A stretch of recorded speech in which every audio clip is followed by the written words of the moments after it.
And so we started talking about, wouldn't it be great to have a citizens' assembly in Ireland? Why don't we try something like that? We've had this existential, major economic, political, constitutional crisis. Everyone agrees that citizens now need to be engaged in a process of trying to renew our constitution. Why don't we follow the example of the Canadians and the Dutch? And we're not the only ones to sort of go down that road. Political scientists the world over at different stages have also tried to engage in debates about reform in their political systems. Here's just three prominent examples. At the top left there you have the Australian Citizens' Parliament that John Dryzek and his colleagues ran in 2009. Over on the far right you have the G1000 project in Belgium in 2011, which was deliberation on an industrial scale. They had 700 plus people in the hall for a major process of discussion about the Belgian system. Down here, Democracy Matters is Alan Rennick's latest project. He might mention it a little later on, where there's an attempt to try and engage in the debate about reform in Britain, using the deliberative process as a means to try and bring it on the agenda. And here's our little project, We the Citizens. And I just thought, if you bear with me, have I time to show a 2-minute video that tells the story of a year-long bit of work. We set out to test the value of citizens being given a greater role in democracy between elections.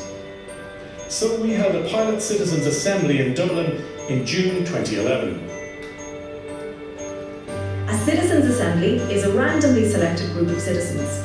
They're given objective information about an issue, the chance to deliberate on it, and arrive at decisions.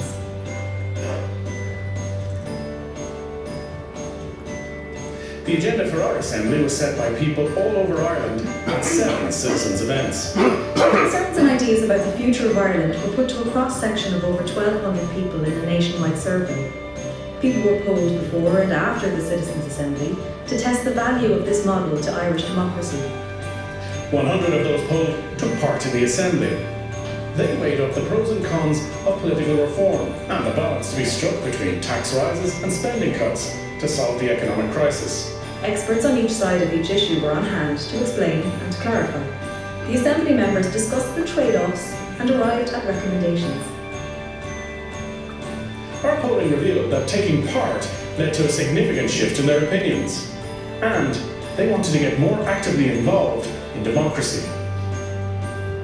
People who had not participated in the Assembly were also polled, but their views did not shift.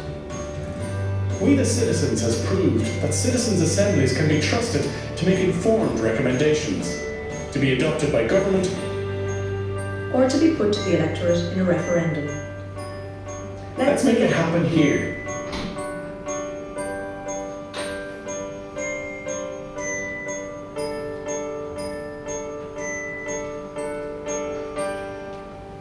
So that website is still up. We have a legacy website, so you're welcome to go and look. There's loads of other videos. That's just a 2-minute summary. That was a year's work, summarized in 2 minutes. So we had a huge chunk of money from an American philanthropist, Chuck Feeney, Atlantic Philanthropies, to provide this funding for the political scientists to do this. And our objective was to try and persuade Irish politicians that this was an interesting methodology that they should think about. So we used a much longer version of that video. Obviously, we had a full report that you can download, to have meetings with the leaders of all the parties, the Prime Minister, the Deputy Prime Minister. So we had individual meetings with all of them to say, hey, why don't you think about this? Why don't you do the same sort of thing? And they did. So in 2012, they established the Constitutional Convention, and the website is there for you to go and look at as well. In this case, this website was designed by civil servants, so it's absolutely terrible, I warn you. And really the best bit of the website is the YouTube link, where you can look at all the videos of the plenary sessions. The rest of it is a nightmare to get through. But anyway, it was established, and our group were brought in as the research team behind it. We all worked voluntarily, I should stress, and this was another year, so several years have been devoted to this little initiative. And there's a picture of one of our meetings. So we met in a hotel ballroom in the suburbs of Dublin it was in fact for 14 months, over 10 weekends. And what you have is a mix of people. So we had 66 citizens selected at random by an opinion poll company, and 33 members of Parliament. The government were insistent that politicians should also be members. Many of us were worried that that would cause difficulties. In the end, that actually proved to be very beneficial, and I'm happy to give my reasons in a Q&A later. But you can see what we did was we always tried to mix politicians and citizen members at the table, so everyone was allocated a space to sit, and every weekend you'd be sitting at a different table, but you have to sit at that same table for the whole weekend. A facilitator and a note taker at every table. And here, as it happens, we're discussing the electoral system. So the experts are up at the top table there making their presentations. Anyone who knows electoral systems will know the names Michael Gallagher, Michael Marsh, and then there's a few of the rest of us are up there as well. Michael Marsh is in the middle of the presentation. So they would have made the presentation, then exited the room, and the facilitators would then lead the discussion. That was the modus operandi, the notion of deliberation. And here was the agenda. The politicians gave it a very specific agenda of 8 areas to look at. The reason for that, I'm happy to give you in the Q&A, that the politicians decided that we had to go with it. But you'll see at the top there some very important topics: electoral reform and same-sex marriage. And the convention was allowed to consider, if they had time, other topics, and they had time for 2 more topics, parliamentary reform and economic, social and cultural rights. So it met over 14 months. It produced 40 recommendations. It produced, I can't remember offhand, I think it was 10, yes, it was 9, 2 reports were combined, but 9 separate reports were produced, all of which are available on the website. And as you can see, well, you might be able to see as you look across the table, we're still in the process of waiting for responses from the government to all of the reports. But some of the reports have been responded to, some have been rejected. The government had the right to say, we don't agree with you. But some were accepted, and in one in particular, which was accepted, was this. And you may have read that Ireland was the first country in the world to bring in marriage equality on the basis of a referendum of its citizens. And it received a huge endorsement from the citizens. This was the moment in which the announcement was made.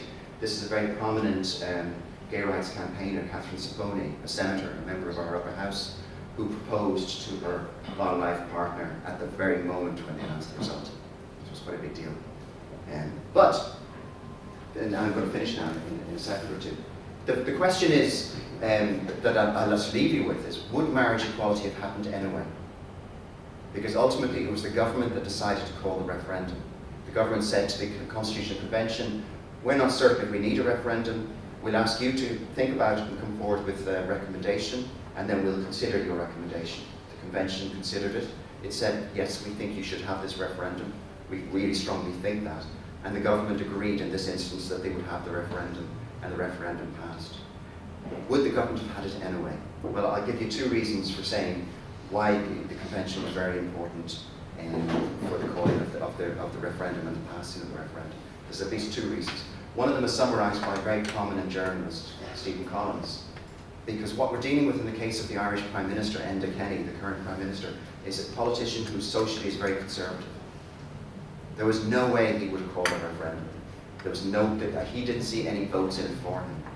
But because of the huge media coverage of the outcome of the convention, the huge sense of excitement about it, he felt he had no choice. And as a consequence of calling that referendum, he became a gay icon overnight. And he was turning up in gay bars with pictures and everything he'd taken. He suddenly discovered there were votes in it for him. But it wouldn't have happened. He would not have called it, but for the fact that, in a sense, the hand was forced by the convention. And the final point is, there was always the possibility. We have a very sorry, sad history in our country of having referendums. We have a lot of referendums. And we have referendums on moral issues like abortion and divorce, for example, where the politicians have played politics, party politics with it, particularly the politicians who are in the opposition. They find an opportunity to try and embarrass the government. And this is a point made by the Justice Minister, the Home Secretary, who was the person responsible for saying, yes, we're going to call this referendum. That because a third of the members of the convention were members of Parliament, they were coming from all of the parties. Every single party in Parliament had representatives on the convention. They voted. They were part of the convention, voting for that recommendation. And so the argument is that took the party politics out of it. It removed the opportunity for opposition parties to feel they could make politics out of it. So I'm leaving you with what I hope is a relatively positive thought, a convention that met over a year of very intense activity and produced some very important outcomes, and this is the most important.